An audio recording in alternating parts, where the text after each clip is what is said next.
Hi everyone, today I'm back in Pu'er city. I'm in Munaiche, the industrial area of Pu'er, and we're going to check the teas that are going to be pressed into cakes. So let's go together in this big factory which is operated by my friend Yang. So they are mainly pressing cakes, so you can see they are really hoarding a lot of tea here. This is all the customers. You can see that here they are pressing some dragon balls. This is Yangbin's sister, which makes those really nice little dragon balls. They are all handmade.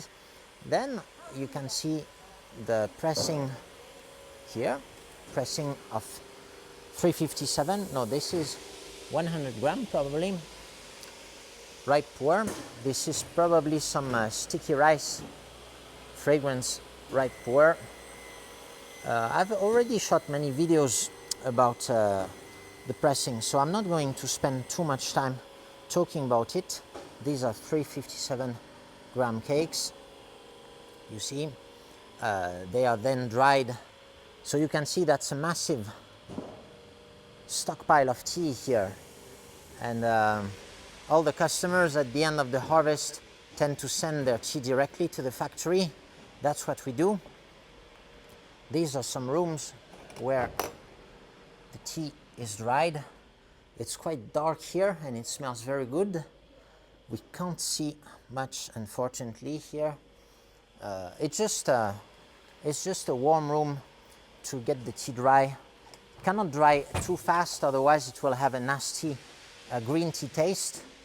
So the tea dries here and then it's going to get wrapped in this area. This is pretty clean today.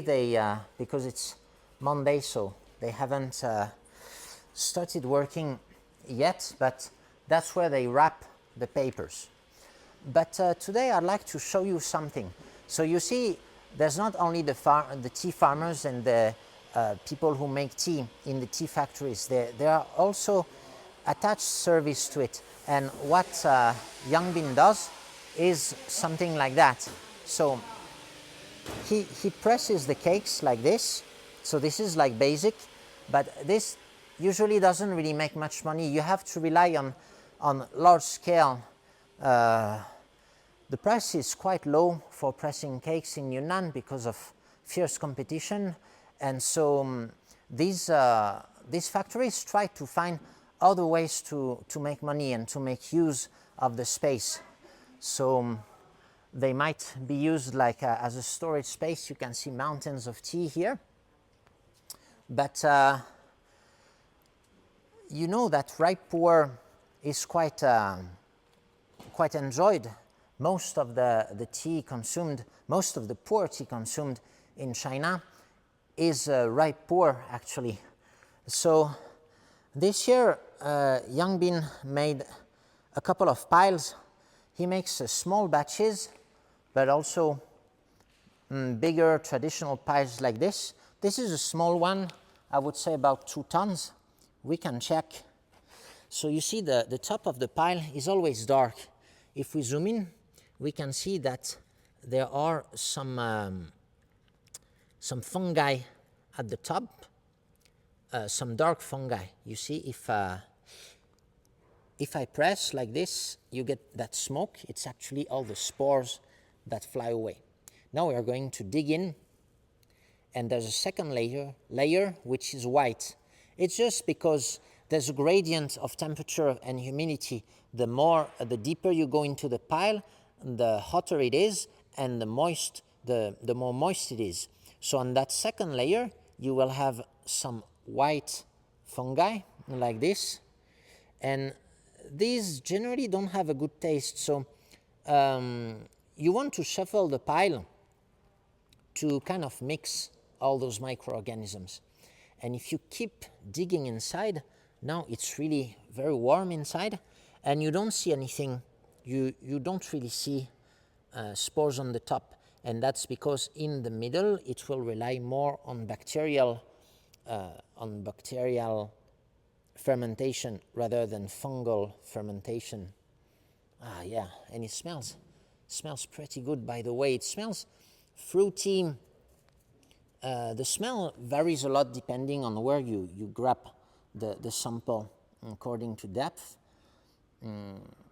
What's interesting is the fungi at the top are Aspergillus niger, which are usually considered toxic, but in the case of the tea fermentation, they are not toxic, obviously, because people can drink right pu'er, and we don't really understand why, but it's supposedly the caffeine in the tea inhibits the activity, so they cannot release the bad toxins because they are prevented by something in the tea. Apparently that's something like this. So this fermentation method was invented in 1973 in Monghai. Of course, people have been fermenting things for a long time, so it's not super innovative, but it was a way to speed up the aging of pu'er tea. So it tells us a little about the history, the recent history of pu'er tea. Originally, back like 200-300 years ago, pu'er tea was mainly enjoyed young, like young raw pu'er was the thing, but it was always a bit aged when it ended up in the consumer's hand, because the roads were long, so maybe only Yunnan people actually got to experience really fresh, really fresh raw pu'er. Then it had to go be transported by caravans, and so it took like maybe a couple of months or more.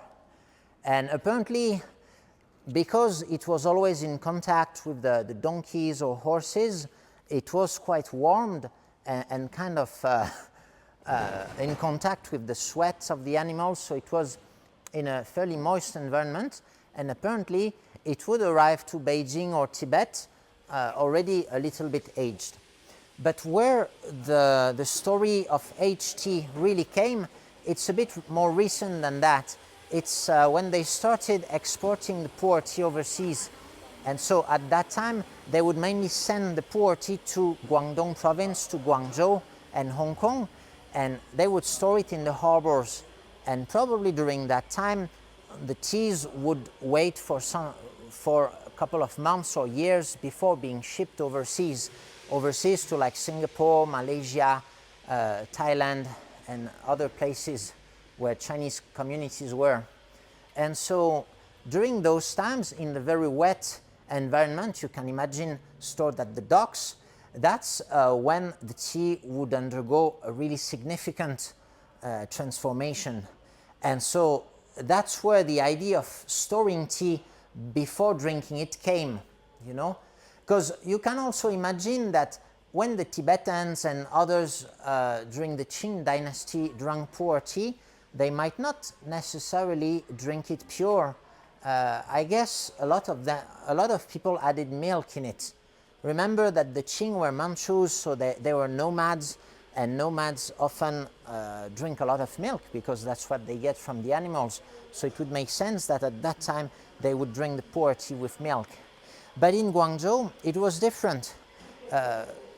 Lots of Chinese are lactose intolerant.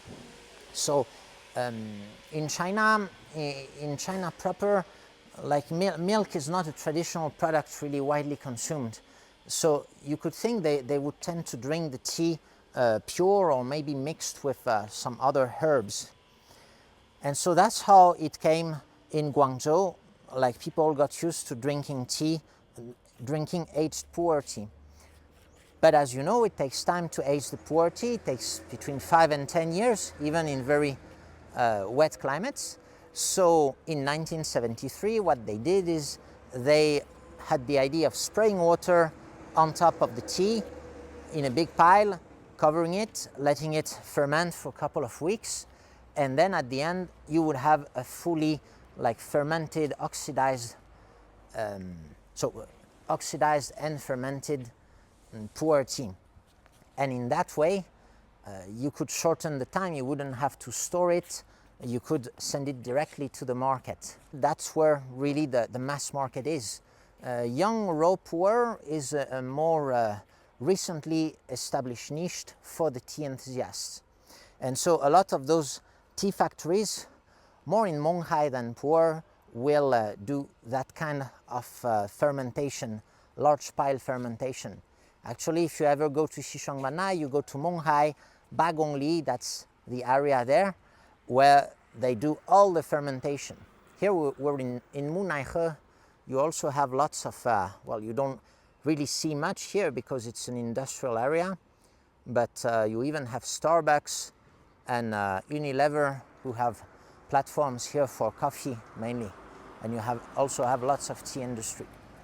So now we're going to check what teas we have, because we sent all our tea directly from Jingmai to the warehouse. So let's go check that. So what do we have here?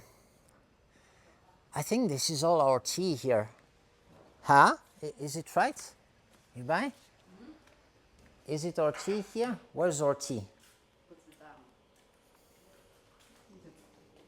Okay, so Yang Bin is not here today. Maybe he's out on some delivery or something, and so we don't know where our tea is. So we're in a huge warehouse, and we probably have 500 kilo of tea that's ours, mainly from Jingmai and from other mountains, and we don't know where it is.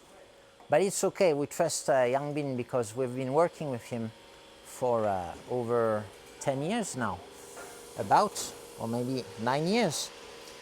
And we've seen him grow over the years. When he started, he had the pressing factory in his small house, and now he's been able to hire workers and has this nice fancy factory with all the proper certificates, the hygiene inspections and stuff.